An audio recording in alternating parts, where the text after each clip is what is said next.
Welcome back, Young's Repair Shop. This time we're going to put our newly rebuilt C4 back into the 77 Mercury Cougar and see if it works. Now I want to get on here first and say that I really do apologize. I was going to make I did make a build video on this whole transmission.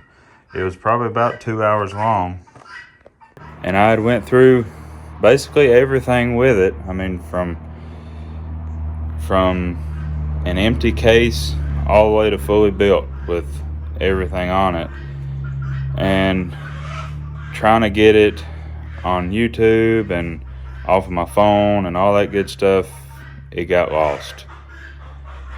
And I can't tell you how aggravated I was and still am. So I really do apologize about that and about the chickens being whatever they're doing. But maybe we'll get in another old car that needs a transmission rebuilt and we can do that one. If there's a way I can get that video back, maybe I can get it back, but I don't think there is. So let's get this transmission in the car and stop talking. Now, the first thing we're going to do before we put it in the car is flush our cooler and our lines out. I may come in here later and add another cooler to this, because I've heard, especially in these bigger cars, that these trans like to overheat, and that's what kills them. So I may come in later and add another cooler, but for now we're just going to run the stock configuration. And I just use this stuff. There it goes. Yep, I picked it up from Advance. I used this in several other vehicles and haven't had any problems, so that's what we're still going to use. I got 3 cans worth, and we're going to use all 3 cans.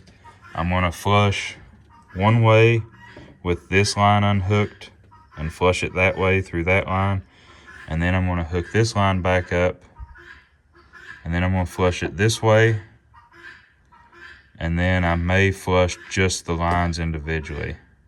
I don't know, we'll see what happens. All right, we got the trans cooler and the lines flushed out, and I went ahead, because it's so aggravating to do,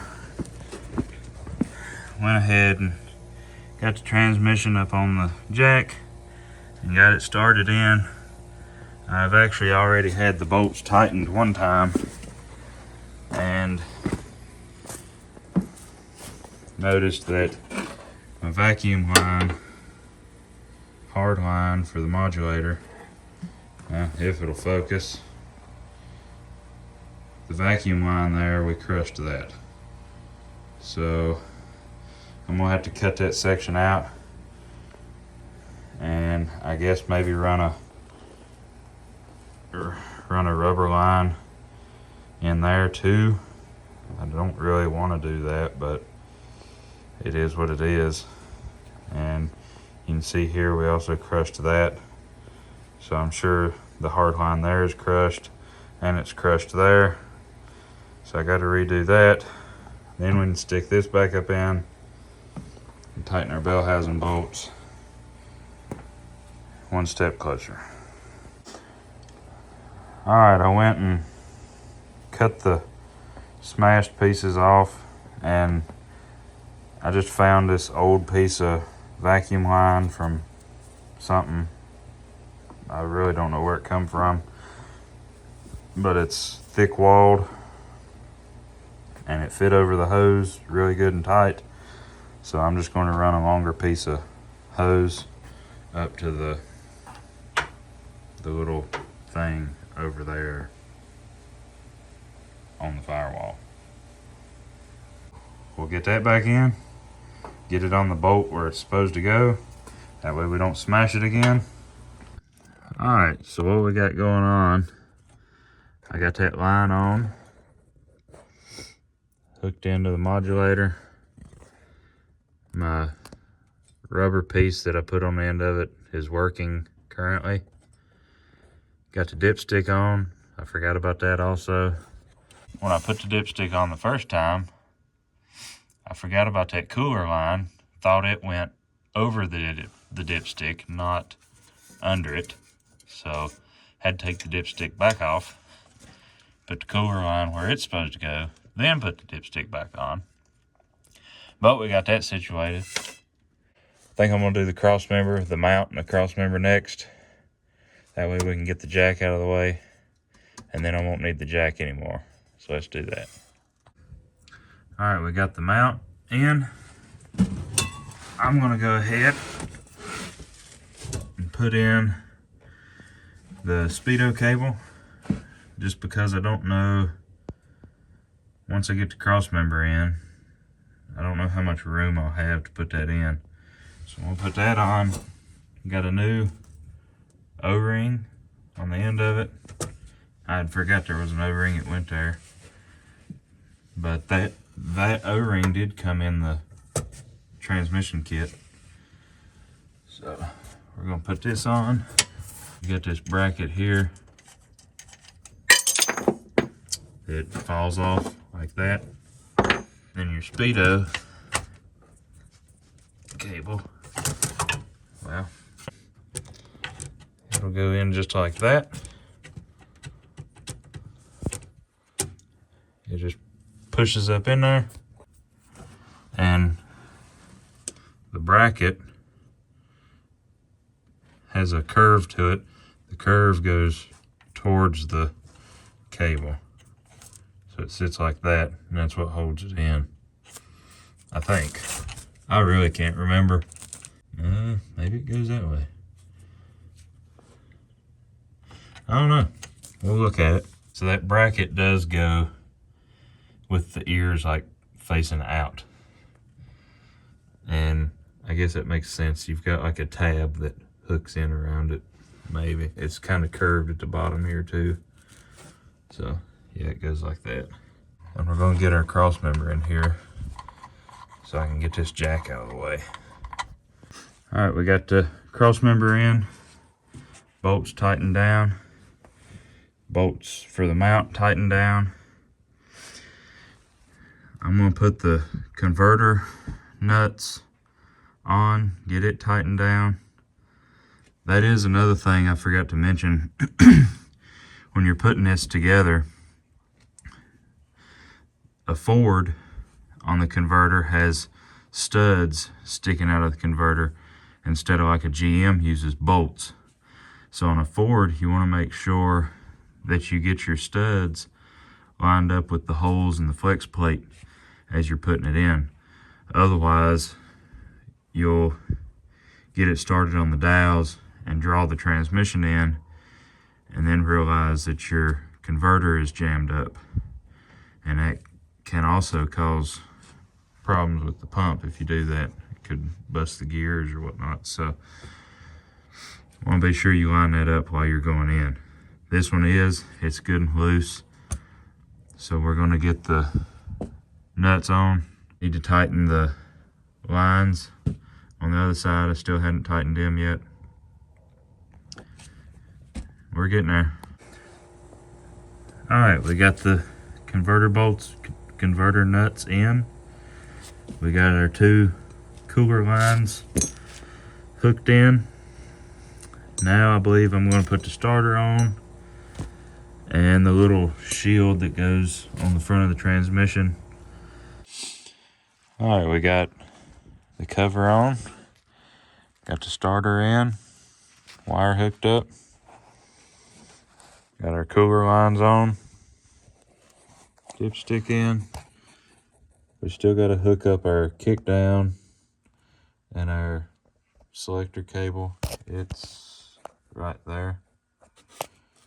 And then we got to do exhaust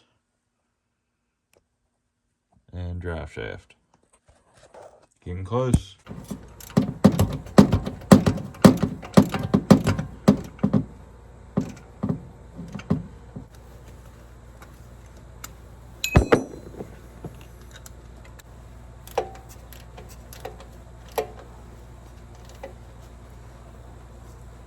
Alright, that's the mount for the gear select which way to go thing. Got a little cotter key, cotter hair clip. Got a hair clip. I don't know why they call them hair clips. I need my screwdriver, get it in.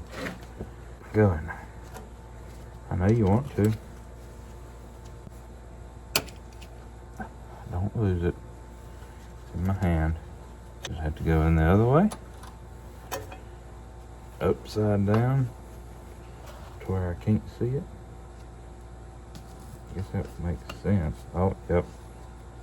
Goes right in that way. Which all this is bent. Oh, nope, maybe it's not. And I got this little E-clip. It's not in the groove. Oh, yeah, it is. Okay, so that's in. I believe all we got left is exhaust and the drive shaft. Drive shaft, I got to put U-joints in.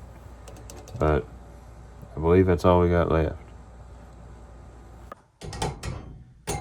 I'm gonna slap some U-joints in this drive shaft because they're bad. Or at least they felt bad. What come out don't look all that horrible, but they weren't greasable, so we're gonna slap some new ones in just to make sure we give this thing the best chance at living that it might have.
Alright, got the new U-joints on.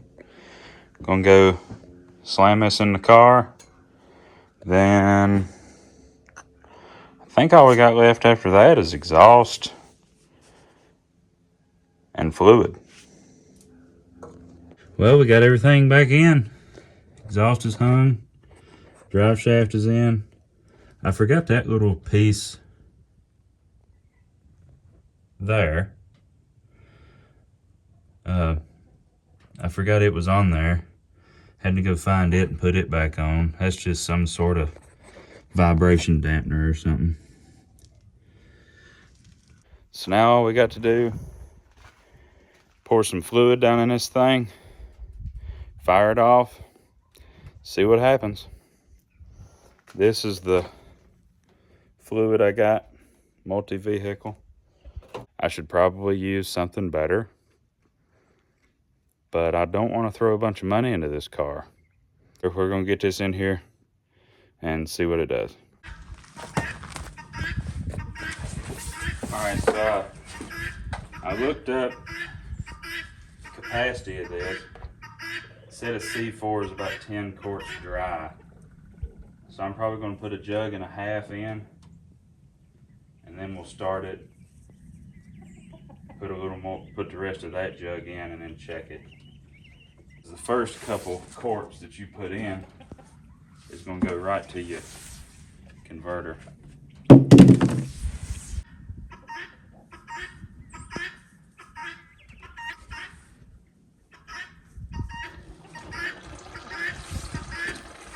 And we're overfilled down yonder.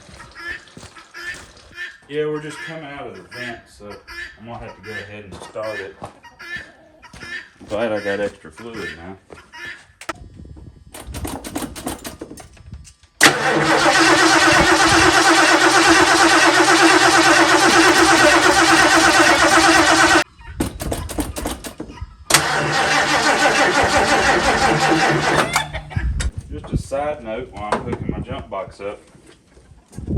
I had no idea that the transmission would overflow like that. Now let's see if it'll start.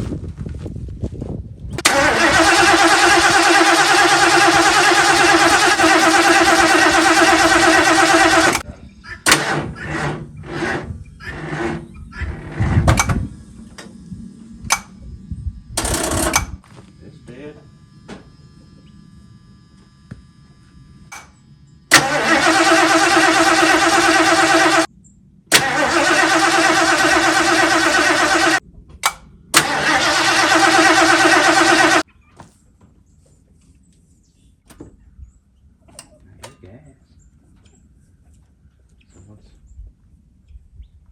I don't know what's happening. I don't know if we lost spark. It sounds like the carburetor's squirting. Oh yeah, we're wet. And it smells horrible, but it's, ow.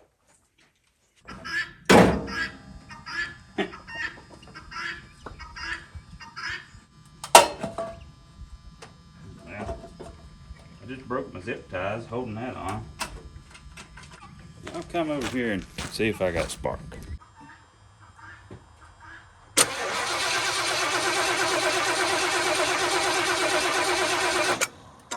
So we ain't got any spark. I'm gonna make sure we got 12 volt at the coil. Other than that, I don't know a whole lot more to do to it other than replace that module. So I'm guessing the red is gonna be the power. Because we're definitely pumping gas. I was afraid of that to begin with, because I know that gas tank's not in all that great a shape. But we are pumping gas. I don't know where the voltage to my coil comes from. I don't know if it comes right from that module. Maybe I've got a bad wire here. Is my coil bad? I got 6 volts at the coil, but when it was unplugged, I had 12.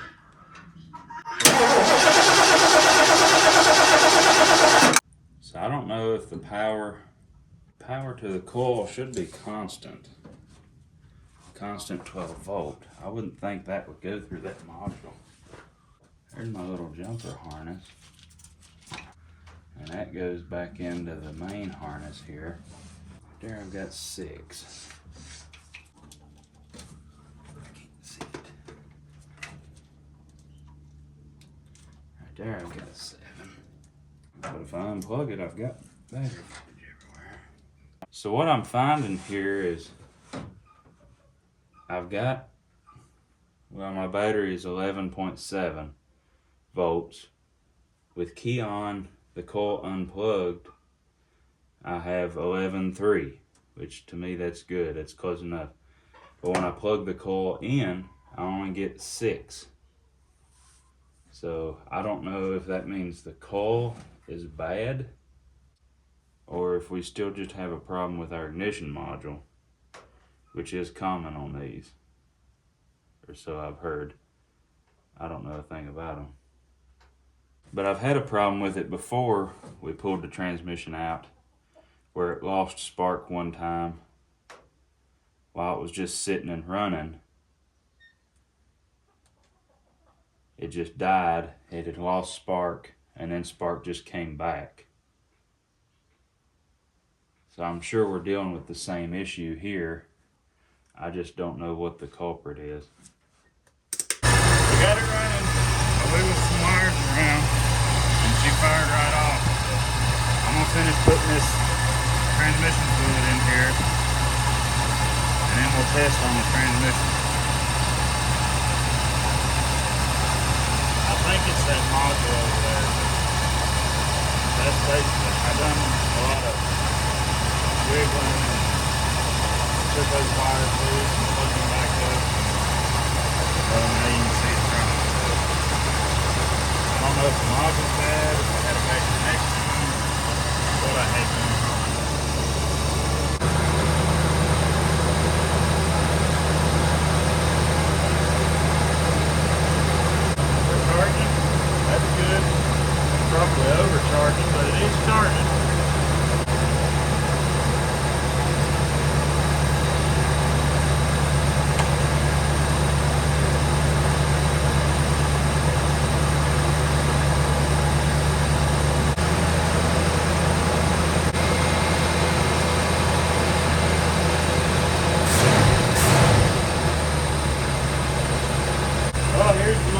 through. This is always the part I'm really nervous about.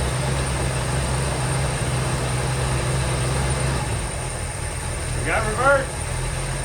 It's a whole lot softer.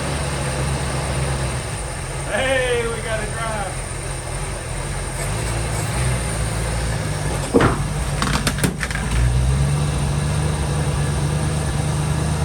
Yeah, but we got drive. Wow. Look how low it is.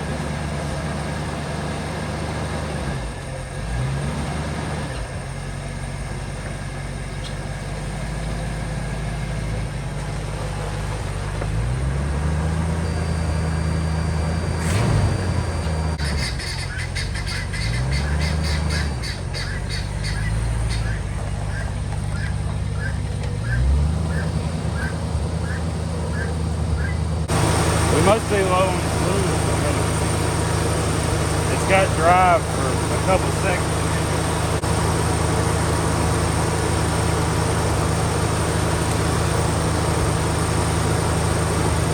Oh yeah. Yeah, we're really low.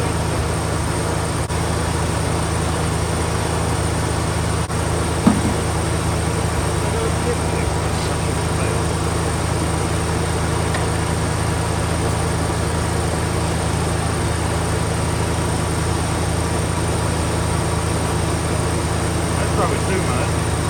As you saw, we did get gears, checked the fluid. It was low and I popped it off. I've actually just got back from driving it around, trying to get the trans to warm up. We've got all 3 gears, so that's great. The engine's not very happy to be running though. I've definitely got to get that figured out. I don't know if it's ignition, fuel. I'm guessing fuel because it runs fine top end. It just bottom end it's shaped horribly to put it in the gear, just kind of creeping it around. Gonna check the fluid again, see where we're at, see if we need to add any, take any.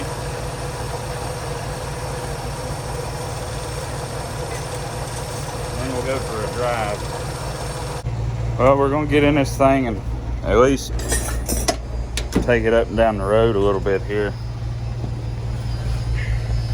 See what it does.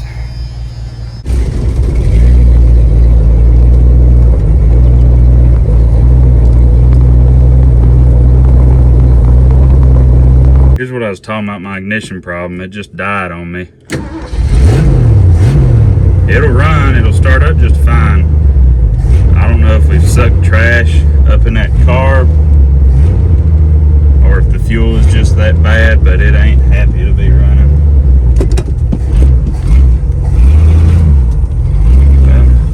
It'll spin backwards. Yep, we've died again. Luckily it's fired up back up every time, but you gotta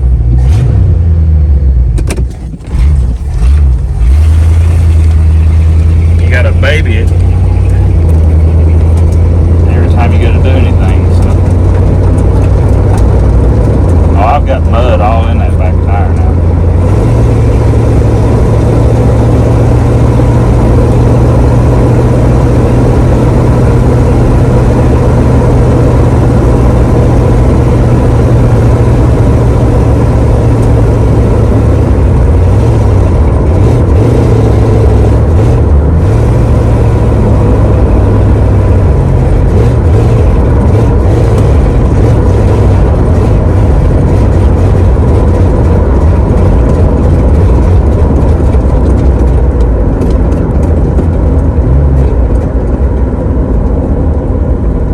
We've lost everything.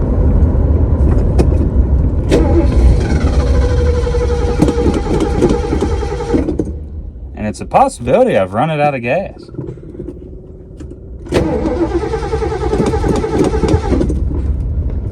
Well, let's coast it backwards.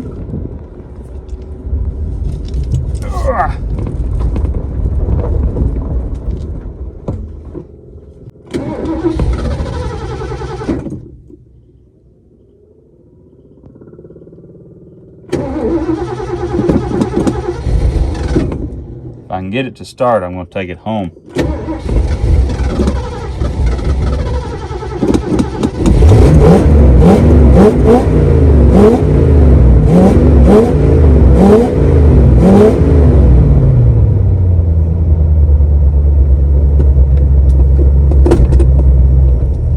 There, it's running good now.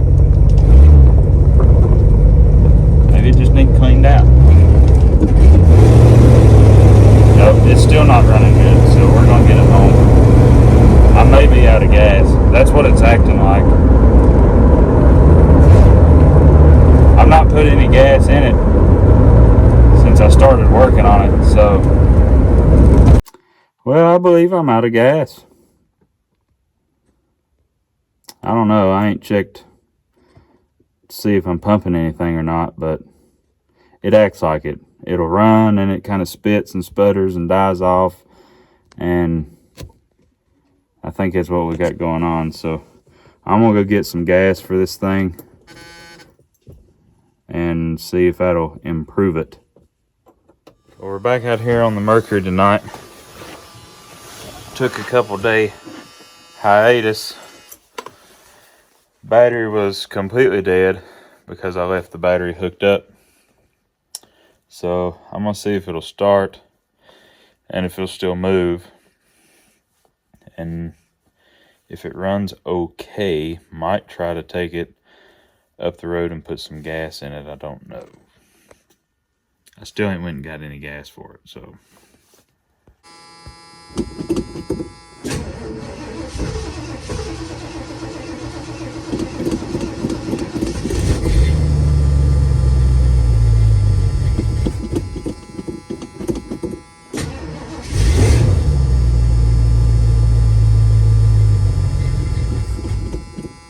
You don't like to run now for some reason. Oh!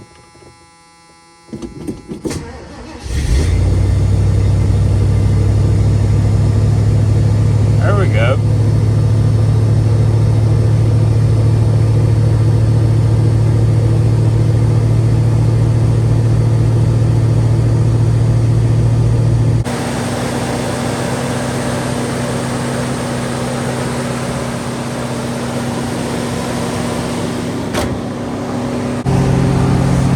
Running decent now, but I don't know if it's going to idle.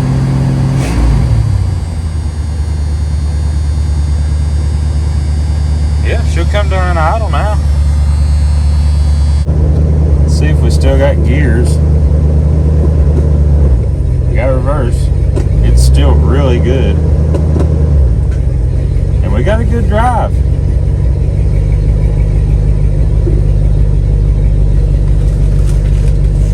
Running over my bags.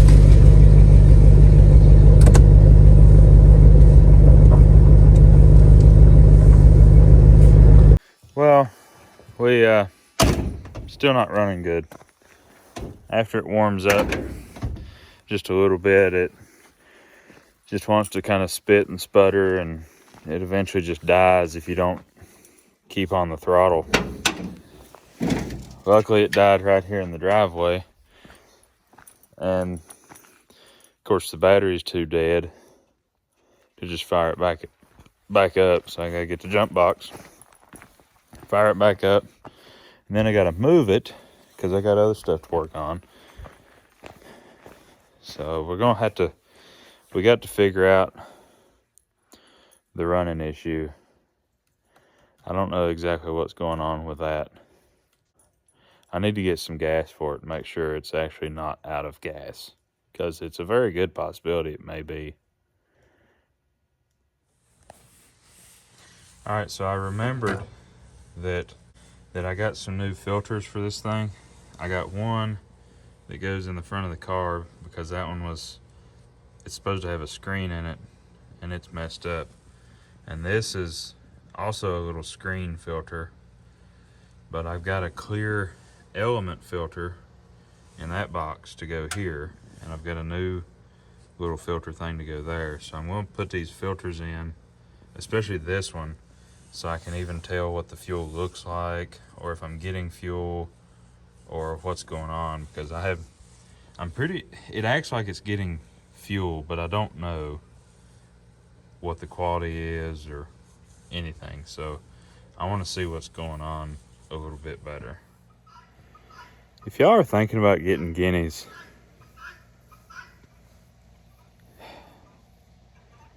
don't. They're loud all the time. I mean, it's like 8 o'clock at night. And they just go on and on and on and on. Just don't get them. Or just let them free. But don't keep them in a coop. Anyway, I got that filter on. I hadn't touched the other one yet, but the old screen filter, I don't know how well y'all can see it, but there is a bunch of stuff in that filter, and it's not very clear anymore. I can't even see the screen. All I see is looks like snot up in there. So yeah, we got some really good gas in this thing, so I'm sure that's not contributing at all to our running problem that we have. So I'm gonna put that other filter on, or screen filter thing on the carb. I'm gonna put that on, and I'm sure it's not gonna do any better, but at least we'll have new filters. Yeah.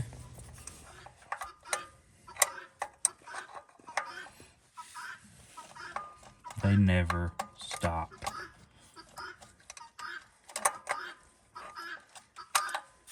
This one here.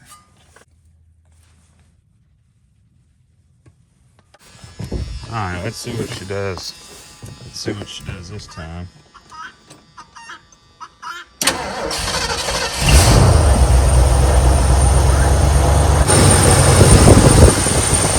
Oh yeah, that is horrible. And it's not pumping very much. So that must be our problem. Look at that gas. Wow. And now it ain't even pumping. So there it goes.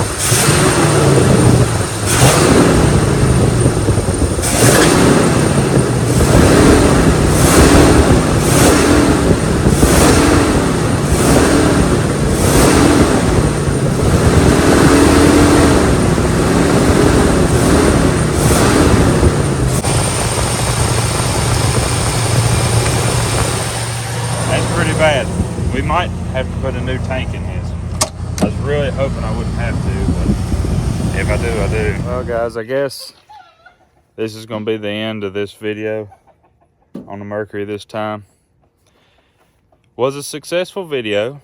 Got the transmission back in, got it moving under its own power, all 3 gears now, including reverse. So going pretty good. I got to figure out what I want to do with the fuel. I either need to pull the tank out and get it cleaned, or clean it myself or whatever and put it back in, or just get a new tank.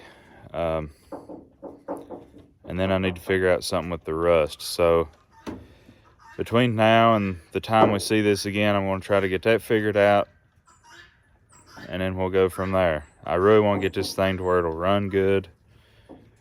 That way it can be driven some, because right now it's no good the way it is. Can't really drive it good with it just dying like it does. And I got to thinking about it some more, and the way it was pulling fuel and pumping fuel into that filter kind of made me think that maybe that sock in the tank is starting to clog up. So I don't know how bad that tank is. Mike can just throw some new gas on top and call it good. I mean, it's run pretty good until now, but it's sat with that newer gas in it, so I'm sure it's breaking down all the stuff in that tank now. So, but it was a success. We'll see y'all on the next one. Thank you. What is the problem?